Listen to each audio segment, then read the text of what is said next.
This is the Support Podcast with Mike and Ryan. What's going on, Mike? Hey Ryan, how's it going, man? Good, man. It's been a while. Yeah, it's been 2 months and 14 days to be precise. Not that I'm checking around and seeing where we're at, but Yeah, it's we checked about where we're at. before we Yeah, said. we just a second ago. So how you been since the holidays? You getting back in the swing of things at work? How you feeling? I've been feeling really good lately. There's been this now in February. Been this optimism. There's been a lot of big changes in the past couple months. Both with me and with the world in general. So I think that we're in the upward swing right now, and I've been feeling good. I'm excited. Hopefully can get our vaccine soon. The weather's getting nice, and we can go out. I'm ready to get out of this cave, man. It's been a year now. Yeah, man. You can only do so much when you're confined to your house, and I know we're going to get into the kind of the meat of that. It's kind of what this whole podcast is about today. Mm-hmm. It's kind of what we personally have done, our hobbies, and what we've learned and grown from during this last year. So, want to first and foremost, thank Sarah for stopping by last couple of months or 2 months ago now, as we said earlier. She was excellent on the podcast. Got a lot of good feedback from there. A lot of good stuff on that. So if you haven't checked that out, check below. I don't know if Episode people 7. Yeah, I'll put it on. check over here, like here. If you can put I'll stuff put up 7 corners. squares. Thank you, please. Over here. So we're gonna just jump right into it because we got 20 to 30 minutes to talk about a whole bunch of stuff that we love to do, and that's gonna be it's even tougher than normal. So let's jump right into it. What have you been doing out from home? So yeah, the pandemic and working from home gave me an opportunity. I mean, really, I couldn't go anywhere, right? So it's kind of like what is it called when you get in trouble and you don't go to jail, but they let you stay home? Oh, wow! I think it's called home something too. Home rest, house arrest, house arrest. So it's been like that. I was actually just talking to my wife about this, and then that's what it's kind of felt like. It's like I have the ability to go out, but it doesn't resonate well with me to go out unless I have to. I'm just trying to do my part or do my thing, right? So, so it's giving me the opportunity to reflect on what I actually want to do when I'm home, right? So everything's become much more optimized. I don't have to like rush to get ready to drive to work. So like I know exactly how long it takes me to get ready to like get in this chair and get it set up. So yeah, I mean, I've just taken the time to be able to work on the things that are already in the house, whether that be home improvement stuff. Like this is definitely the time to get stuff done at your house if you've been waiting years to upgrade the deck. You're staring at it for how many months in a row. You find stuff that you need to improve around the house for sure. Yeah, we're doing some of that stuff. You guys been streaming anything? You been playing any games? Yep. So I definitely have been playing games. I did get more into streaming since we did the podcast stuff. That got me an opportunity. That's why we have all the upgraded stuff in the background, because it's like I have all this equipment. It's like I might as well also stream. So I'm a big fighting game streamer. So I've I've started streaming it. Actually, I haven't been doing that recently. Been taking a break, and I haven't actually been playing any games recently. Really? No games. We've been just relaxing, maxing, relaxing. And I'll get more into that later. But yeah, first we were gonna talk about your thing. Let's do your thing. Yeah, we're just touching on a couple of things here and there. We both have puppies as well. We're gonna talk about that a little bit. Big puppies. And obviously we got into the podcast this year, so that's a lot of fun too. Big one for me is fish keeping. People that know me or know me well know that I've been getting into fish keeping. So we'll probably start there, and this is probably a big one for me. The wife and I never really got into any of that stuff before. We've heard about it. She actually had, I believe it was like guppies when she was in college for a little while. Her parents bought her this little 10-gallon or 5-gallon tank, and she threw a bunch of fish in there when they were younger, and they just put it in there, and it lasted for a few months, and they died. That's as much as she knew about fish keeping. Rip. And I never had any fish keeping experience before, so I don't even remember honestly where it came from. We might have been looking at turtles or something on TV. We love nature, so we always watch those the 4K nature stuff on all the on Netflix and on Hulu and stuff. So that's where it always starts. We also got into I always forget the name of it. Stardew Valley, the new one that just came out. I don't remember if it was that one or whichever one the New Crossings is. Animal Crossing. Animal That's Crossing. Animal Crossing. Both are good games. Both are very good games. Yeah. Yeah, she actually is very into those games. I'm not quite into those games, more into sports and GTA type games on my side of things. But she loves the Stardew Valley and Animal Crossing. And on Animal Crossing specifically, they have actually like a it's like a showcase of all your stuff that you collect. And the first one you collect goes into your little museum, and then you get to collect multiples of everything and sell them. And you go down and it's this beautiful aquarium with all of these big things that you caught, sharks and different stuff. So that probably is where it started. And then in like July, we started looking into getting aquariums. So over the last 6 months, we've started learning and breeding and collecting and working on shrimp and collecting and breeding fish as well. We've successfully bred one type of fish called a strawberry resbora, and we've also successfully bred many types of what are called Neocardenia shrimp. They're little tiny baby shrimp. They're like that big. What do you do when they breed? Don't they produce like a ton of eggs? And Yeah, so they have these little eggs under their bodies, and once the eggs are fully developed, the mother carries them until they're about to hatch, and she fans them underneath her body with her legs, so you can kind of see her as she goes along the tank, just popping these eggs up in the air. yeah. And then as soon as they come to maturity, the mother literally just kind of does it, and then just kicks them out of her body, and then they are alive, and they just kind of swim and do their thing. Do you have to take them out so the other fish don't eat them? No. So normally, if you wanted to specifically breed a specific type of shrimp so that you didn't have any issues with anybody dying or getting eaten by other fish, yes, you'd probably want to keep them separate so that you have the most yield from what your eggs have. But we're not so concerned with that. It started off by accident. We were like thinking about ways to enjoy fish keeping and learn about it, and we found out that it's easier to breed, especially in Florida, because we have harder water. So it's it's really good for their shells because they molt their shells off and then create new shells, and harder water is better. High calcium and stuff like that is better for them. So yeah, we got lucky on that front. So you don't have to do too much of changing or lowering or hiring a pH or anything like that. Florida is surrounded by water, so anything that we have a giant lake in the middle, so they have a lot of stuff for the ecosystem here in Florida already, just by it being natural. But once we weren't worried about that. We had some fish swimming. We have a community tank with 50 or 60 fish and a whole bunch of shrimp, and honestly, we have lots of live plants, and all the plants cover up all the different areas where little fish can hide, so it creates a real ecosystem, kind of like it does in the Amazon or in South Africa or South America, depending on these types of fish that you get, are all from all different types of parts of the world. We also have pea puffers, so that's really cool, little puffer fish that swim around, the ones that puff up. We have saltwater tanks and freshwater tanks. We have a total of like 9 tanks right now, so it kind of blew up. We got out of hand a little bit. So, we made it through hurricane season last year. That's the only thing we're really worried about. So that's because of power.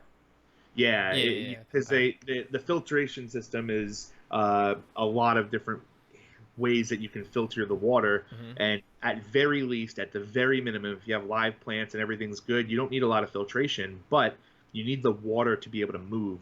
Oxygen, it creates oxygen into the water. It oxygenates the water by moving the dead, or not the dead water, the carbon. How do we put this? It's got a name. I forget what the technical term is, but I know what you're talking about. Yeah, it's oxygenation of water, so that when the water goes from the bottom to the top, it pops, and the exchange of gases from the water to the oxygen, so that to the air, it's got a cycle. Is exactly the cycle for it to actually recycle the water and oxygenate the water, because fish actually need oxygen, not just water. So we're learning all about that, learning about the nitrogen cycle and how that works and all that stuff. So it's been a journey for sure. We're still learning. We're breeding new fish coming up now soon. So, I think that's really cool because growing up, my dad had we only had one fish tank, but it was like 300 gallons, 250 gallons. It was massive. Yeah. And it had pacu in it, which are a cousin of piranha. So they're like these really big piranha-looking fish, and they have teeth, but they're much more docile. and you can't have I'm piranha. guessing you only had them by themselves. No, I think we had like 2 or 3, like, and then we had other little fish, but those were them. You had little fish in there with them. Did they not eat little fish? No, they're not really aggressive as long as they're like fed, I guess. As long as Nice. everything's all taken care of, there's really none of that. Again, you're allowed to keep those fish here in Florida because they're not aggressive. If they were to get out into the ecosystem, they wouldn't become this crazy invasive species that cause problem. And I don't think they're, correct me, you'll have to correct me if I'm wrong later on, but I don't think that they have the same teeth. I don't think it's as wild. They're just big. They just look very similar to them. And But you're not able to keep piranhas legally? I don't think you're allowed to keep. I remember my dad telling me a long time ago you're not able to have them. They don't sell them down here because of the warmer temperatures. You're only allowed to keep them up north where it's cold, because if they do get out, it doesn't cause a big problem in the ecosystem. Right. Yeah, I don't know much about that side of the fish. It's just keeping. cool looking. It's cool looking. Yeah. Yeah. Go ahead. I was gonna say, they're since they're freshwater, they're easy to take care of. I know that you said that you had some saltwater situations going on. That always gives me anxiety because that seems like a lot of work. It's honestly not. It's not different because if you really think about the way freshwater works, there's minerals in freshwater. Yeah. The only water that doesn't have any minerals at all is what's called RO water or RODI water, reverse osmosis. Deionized water is really what it is, and it goes through. It's what you would think of as it goes through that whole system when you have a water softener. Yep, I got what I'm drinking right now. Yep, exactly. So that's there's something called TDS, or total dissolved solids, and that's literally how much stuff is in the water. You don't see it because it's clear, but there are actually dissolved solids that are sitting in the water. Iron and calcium, different things like that all just sit in the water. You have to do like a test. Do you have to do like a pool test? You can do a test. I have a electronic little device that you put in the water, and it's digital, and it just tells you 25 TDS or 200 TDS. Interesting. And in freshwater, anywhere between, I would say, anything below 200 to 300 TDS is pretty decent for fish keeping. The water out of the tap, depending on what it is somewhere between 80 to 150, I believe. That could be somewhere around where you're looking at. You have to add more into it. So generally speaking. Well, generally speaking, it's that's filtered water. General filtered water is about 100 to 150 TDS. So there is some stuff that fluoride and stuff like that you want in your water. So that's what kind of we've been learning to try to figure out what kind of water we want in there. When you put it in salt water, if you use tap water, it will create algae because there's so much other stuff in there. There's just garbage in the water. So you want RODI water from the start, and then you buy a big bucket of salt. You just put in salt per gallon, and that's it. It's honestly not nearly as bad and hard as people think, because they think of it as salt water. You have to make it exactly like the ocean, and they already do that for us in all the, when they make those salt buckets. So you just mix them, and it all works out fine.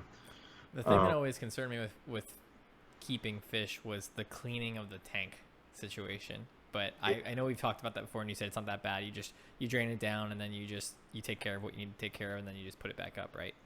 Yeah, it's not too bad. It's the biggest issue is if you don't have, I would assume if you don't have live plants in freshwater aquariums, it's tougher to clean because there's nowhere for the nutrients to go. So that makes sense. The fish poop, and when the fish poop, it turns into ammonia. Ammonia has to go somewhere. The bacteria in the tank does so much to be able to transfer that and turn that into nitrates, Sure. and then out. But when you have plants, it uses the nitrates to be able to grow. So the more ammonia that turns into nitrites, feed the plants, grow the plants really, really big, and actually keep some of the algae at bay. Exactly. Maybe that was my problem growing up, is that we didn't have live plants. So that's why you had to take care of the ammonia levels and all that. Yeah, I heard that's tougher. My wife is really interested in the plant side of things. I'm really interested in the fish side of things. So we came together and kind of worked together on trying to, learn together on a specific part of it. And that it helped a lot because there's stuff about the plant side of things of, how you cut them and where you plant them and different things like that, types of plants, whether they look exactly the same or not. They grow differently. Some of them are half out of the water. So there's just lots of stuff that have to do with fish keeping. I just talked for almost 10 minutes on it, and I talk for another 4 hours, but I want to talk more about your stuff here in a It's like sec. gardening, right? I mean, I've been seeing a lot of that too, because we have some channels at work where people can talk about their different hobbies, and it's basically like gardening, right? And that, I mean, it's in the water, but you're putting effort into something and you get to see how it physically grows, and Exactly. that it's very Yeah. satisfying being at home, being able to see that over time. And speaking of growing, it's like my big thing is like, so I did CrossFit before I got sick, and I took some breaks. Yeah, I took a couple breaks, and then now I've been working out at home, and that's been like my pretty much my main focus now. Is just making sure I keep the routine of working out. I work with a coach remotely, so like he gives me workouts, and I work with him on what I'm struggling with, and then I have to like kind of take the equipment that I have over here that you can't see and kind of make that work. I also have a pull-up bar in the garage, but really just the good thing about this whole pandemic situation, working from home and being home, is that you get to really focus on, at least for me, where I was really having problems. So I would always have back issues, even though I'm a short guy. My back was always killing me, and I was able to find out where I was weak or out of shape, usually it's out of balance, right? It's like you sit at work all day and you're like in this curved Right. C position. So like your hips get tight and your abs get tight and your back is getting stretched forward. And over time, like your muscles and your bones and your tendons, like they all kind of get used to that. So when you go to stand up, when you go to sleep, like there's an imbalance. So over time, like especially like in my neck and stuff, I used to have a lot of pain. So now I'm almost completely pain free. If I work like a crazy 8 hour, like a full 8 hour day, and like I don't get a lunch and I have to just sit here and just grind, then I definitely feel a little stiff or I'll have problems the next day. But being able to like work out and then incorporate stretching and then also meditation and consistently, like I don't have to worry about I woke up too late for work. I don't have time to get ready. I Right. don't have time to do any stuff. I have to just rush. Being able to just, if I need to like work with you on something and then we finish, I can take a break and I can go stretch or I can go meditate, and like I can hit those personal goals that I'm trying to hit. So that to me, I've seen a lot of growth out of that, and it feels good to be able to like wake up and be like, man, I'm not in pain. I don't feel crappy. I feel good. Like I'm ready to go. So what's changed for you?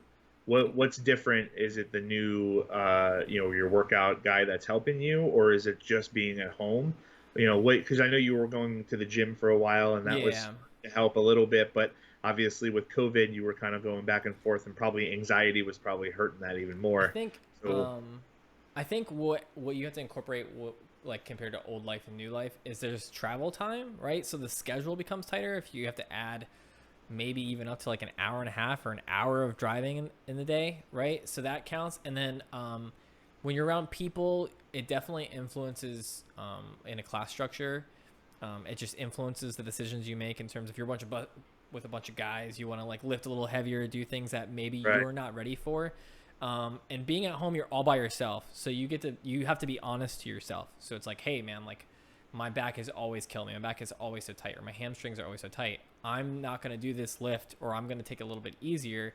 And I think it's a little bit easier to be honest with yourself when you're by yourself, because right. you're not trying to incorporate with the rest of the class or incorporate with the rest of what's going on. Like you just get to focus on yourself, and then with what I have, I can tell my coach that I'm doing that, and then he can be like, okay, we're going to give you workouts planned specifically for you to strengthen those issues. And it's been good. Now I feel like I can go back to the gym and do what everybody else is doing and not have to worry about having ongoing back issues, or I have a better understanding of what causes what. So that's what I've been doing outside of like computer stuff, because nowadays I spend so much time on my computer with work and just being at home and playing games that I try to find full days where I just don't touch this machine, man. Just get out and go outside. And we've talked about anxiety before, and I definitely feel better when I have those breaks. You know what I mean? Like just Yeah. trying to stay away from the machines in Yeah, I general. actually sold my gaming machine. Again, we're back in I go through cycles. I've been in computers and Xbox? technology. No, my gaming rig, Oh, uh, your gaming computer. Okay. desktop, that I had for 2 or 3 years, that was starting to head out. So I wanted to try to get it. When you spend 2, 3 grand on a machine and it has water cooled and stuff like that, you don't want to waste it. You want to run it into the ground, or you want to get it to somebody that might be able to use it Yeah. more than you. And it's at a point where you can probably get 2, 3 years more out of it, and at that point you either want to upgrade or get it out of there. So I ended up selling it, and during the times when Xbox and PS was out there over the last 3, 4 months, because a lot of my friends were wanting and looking for video game systems and Xbox Series X and PS5s and Series S on the Xbox side. Some people were looking for graphics cards. I believe you were also looking for Good luck. graphics Good cards. luck finding any of the things that you just mentioned. We all came together. Yeah, we came together and we all worked together at work to try to find them for each other. There were 2 or 3 instances where I found graphics cards. They were available for 2 to 3 minutes at a time. I was able to put it into my cart, That's and crazy. then they were gone. Yeah. I did catch a few Series X's and a few PS5s. So we got about 8 to 12 of those to our friends and to our That's families. awesome. So yeah, I was able to pick up a couple of those. That was really, really nice. It was when you're working from home, just like we were just talking, you have so much more time to do other things. And when you're sitting at work and you're working late and you're working, you get off work, say you get off work at 4 p.m. and you're still working till 7 or 8 and you're trying to do some other stuff. And just like you said, you can't sit in your chair 12, 13, 14 hours. So, even if you have to get up and do some other stuff, but if I am there, I was able to do some stuff on the side at, 8 o'clock at night. I would bring it up. I have a Twitter account that follows some of that stuff, and I was able to pull some of those things. Unfortunately, I was not able to get it for you. You know that, but Yeah. a couple of times I sent it over to you or sent it over to our other colleagues. It was within. They were said, "Yeah, it's there. There it is. It's in my cart. It's gone." And it I was that actually quick. actually gave up on that whole thing because okay, so real quick on that story. I got hit by a tornado. My house got hit by a tornado in December. So after the podcast, I'm fine. I'm fine. It was like it did some damage down the street to trees, but overall no major issues. And that same night, I got a notification that a graphics card was good, and then on Amazon, and I ordered it right away, and I got the order number and the tracking and all that good to go. And then all of a sudden, like 3 days later, they're like, we had to cancel your order, Rip. And I'm like, all right, I'm done with this whole thing. I'm gonna wait till it goes back to normal. Like, clearly, I have a good enough machine to be able to do what I need to do. I'm not playing like these crazy games. I mean, I just play That fighting was games. That's the So exact same thing that happened on the Xbox and the PS5s. People were getting their stuff canceled that had ordered them pre-ordered them breaks your before heart. they got released at all. Breaks your So I heart. had gotten a Walmart order, and I remember, you think you were like, okay, I'm going to trust the Microsoft website over Walmart, and then the Microsoft website would cancel their orders, and then the Walmart order canceled their orders. So there was a lot of situations where people were getting all their stuff canceled, very similar to your situation. We found another Reddit post that would tell you basically, here's some tips and tricks. Try a couple of these things. We tried auto clickers for a while. Spent 4.5 hours, 5.5 hours clicking It's on the just not same worth it. place Yeah. order. But yeah, so like I said, we were fortunate. They're still right now they're still being sold. If you guys are looking for them, go to the Reddit post.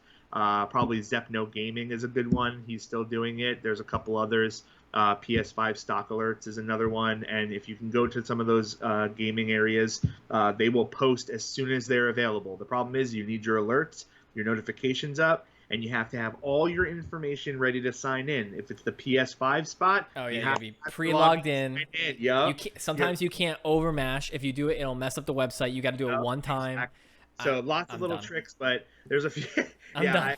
Yeah, I'm fortunate because I'm done now because I haven't had to worry about it. But from pretty much Black Friday until the week after Hmm. Christmas, I was able to get 2 to 3 a week. So I got really lucky. It was a lot of work. People always say stuff like, "What are you basically botting?" And it's like, nope, you have to work really hard to beat the bots because Yep. that's what you're fighting against. So, That's why I like the um, waitlist. I'm a waitlist guy. I went to the Asus website and I put in what I wanted, and it could be next year, but it'll let me know when it's ready. You exactly, have 8 exactly. hours to buy it or whatever, and then it moves on to the next waitlist. I'm sure they're not even like a quarter of the way through the list, but yeah. Well, what you guys were talking, or you were talking just a little bit ago about, all the changes you made in your house, Mhm. changes you made there.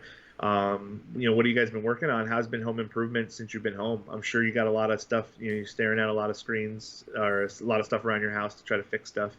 What do you guys? So, so the first thing that's pretty obvious is the wall, right? So we put the shiplap up on the wall because I just wanted the wall to be nicer. I wanted each room. So we redid each room to have an accent wall in some way. Nice. So like the guest room has a big red wall, and then the bedroom has like this weird. We were watching Vikings, so we went through like a weird Vikings vibe kind of thing, and it's got like this cool diamond like design on it. And then with this, we just did the shiplap because to me, the shiplap, I don't know, I like cabins and wood and stuff like that. So I wanted to throw that up there, and I was going to stain it, but I decided not to because it was like too much work to be able to stain something when it's already on the wall. The next thing that we tried and failed on miserably was the crown molding. We were going to put crown molding in our house just because it looks nice, and I was going to try to do it myself. But if you don't have a table saw, it is really difficult to do that. I don't have a table saw. I got a 2-car garage with 2 cars in the garage. So I don't have any table saws ready to go. And I wasn't going to rent that or try to figure out. Like, I have no experience with it. Neither is my wife. And we're both going to sit here and be like, I don't know how to cut this thing. I'm going to cut a finger off. Right. Like, so we ended up, I have everything but the ability to install it. So I ended up just hiring someone who will be here 2 days from now to put it all up, and then we'll finish it. We'll do like, hey, put this you tried it. That's the most important thing. I mean, I learned how to do it. I know how to do it now. I just can't do it. I can't cut it accurately. Because with crown molding, you literally have to cut it like perfect, or else it doesn't line up. And then you have what happened in the other room where you have like this big gap, and you cannot caulk that. Like you can't. I mean, you would need a lot. Listen, I grew up in an Italian household with my father who decided he wanted to do crown molding for about 13 seconds. And my mom was yelling, "Do not do that. That's not going to change anything. It's going to look terrible. Please don't." He did it anyway, and 10 years later, it was exactly the same as what it was when he started. So that's where he's at. I know exactly the feeling. I know the limits of my performance here in the home improvement section of my house. Wood stuff. I feel like cutting wood is where I fail. Like I'm not good at being able to like line up precision things to be able to do that. We can get our colleagues at work to do that for us. Those guys, some of those guys are smarter people than me or you that can probably know how to handle some of those home improvements. I have friends like I'm just not that guy. My cousin's really good at that, and I always, I would call him for any one of those home improvement type of stuff. I'm a hang guy. I'll drill the wall. I'll put that stuff up easy. I got one of those hammers. Is it a hammer drill? Yeah, where it's like goes through concrete. I got you. But cutting stuff, that stuff's scary. Yeah. But so how's the puppy doing? This is kind of the last thing we want to talk about. We want to just kind of touch base. I know that we've talked about you getting a brand new puppy over the last few months. He's big. And every time you would message me, it was he's getting bigger. He's still getting bigger. So how much does he weigh? You want to give a little lowdown, give an update? So I can't give accurate measurements because he's gotten so big that I can't like the scale would break like trying to hold him. But he's probably like 120, maybe 130 now. He's going through this weird phase where he's not eating as much as he would. But from what I understand, Great Danes are finicky eaters, which I find ironic since they're so big. But but yeah, probably he's emotional eaters. Yeah, he's definitely he's definitely weird. He's definitely super weird about what he eats. He'll act like he's super hungry, and then we'll put it down, and then he'll be like, "Sweet," and then he'll just walk away. And I'm like, "You haven't ate all day, man. You need to chill." But that's like just what we're dealing with. It's like a fussy eater. I'm sure it's like kids go through that where they're all picky. But yeah, I mean, it's been good, having 2 dogs now, and he's 9 months, and he's taller than I am, and he's about to probably weigh more than I am. That's okay. Like he's really sweet, and my other dog, I have an English Bulldog. They're like the English Bulldog can go 100% underneath him and have no issues.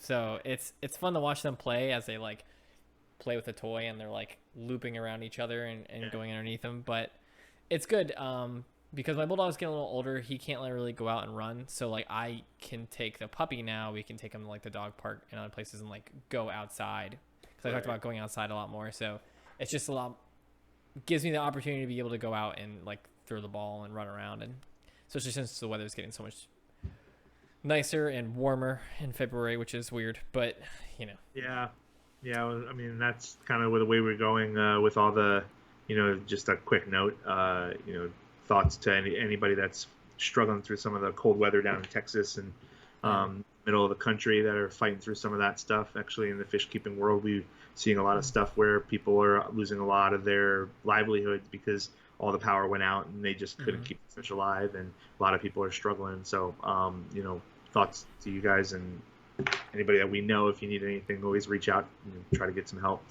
But hey, it was a pleasure seeing you again. I'm hoping we can do this a little bit sooner next time. We're gonna hopefully record another here in the next 2 weeks to a month. So that's kind of our goal. Hopefully, we're going to have a special guest, and we will discuss something new. I don't think we even talked about what we're going to discuss, so it's going to be a surprise for you, and it'll be a surprise for me as well. I think it's leadership. It's something like that. I think we should talk about leadership. We've done that before, didn't we? I don't know yet. We'll figure it out, but yeah, we'll see. All right. Well, it was a pleasure, Ryan. As always. Have a good one. See you.